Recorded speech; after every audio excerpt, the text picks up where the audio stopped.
In this session, we'll be discussing about Asian Development Bank. First of all, let us see the history of Asian Development Bank. Asian Development Bank was proposed at the Ministerial Conference on Asian Cooperation held at Manila in December 1963 and in uh, November and December of 1965, ADB was drafted and adopted at the Second Ministerial Conference on Asian Cooperation.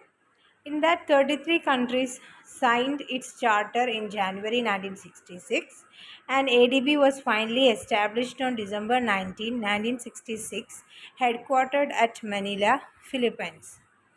48 countries out of the 67 members are from Asian Pacific region, and Japan and USA are the major contributors of Asian Development Bank. Next, let's see what are the objectives of Asian Development Bank. So one of the objective of Asian Development Bank is to reduce the poverty, reducing the poverty of the member countries and promoting economic growth among the members, and also supporting human development in the underdeveloped countries, improving status of women in the Asian region, and protecting environment, and also utilizing the available resources for the development of the member countries. Next, let's see what are the functions of ADB.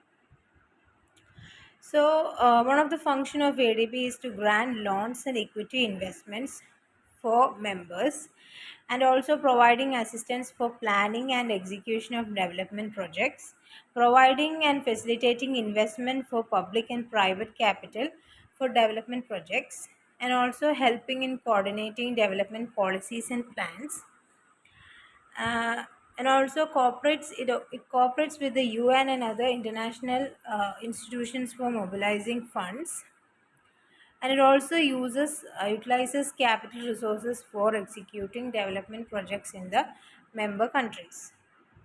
Next, let's see what are the criticisms against ADB. So, ADB emphasizes more on private sector projects rather than on the public sector projects of the member countries. And ADB also provides tied loans, which is one of the major criticism against ADB. And it charges higher interest rates than other international institutions like World Bank and IMF. ADB also shows political biases in lending loans to the member countries, and ADB also imposes unpractical restrictions for their member countries. These are the criticisms against Asian Development Bank. Now let's see what are the problems faced by Asian Development Bank. So one of the major problem is that limited financial resources, and disbursements of loans are less than those sanctioned. They might have sanctioned a lot of loans, but its disbursement, the payment from the funds as loans is very less in amount than those sanctioned, and it also provides more assistance to mega projects than cheap community based projects. And another problem is that major contracts are awarded to the developed countries than the underdeveloped countries. And the voting power are also determined by capital contributions of the members. So it again goes in the hands of the developed countries who might contribute more into ADB.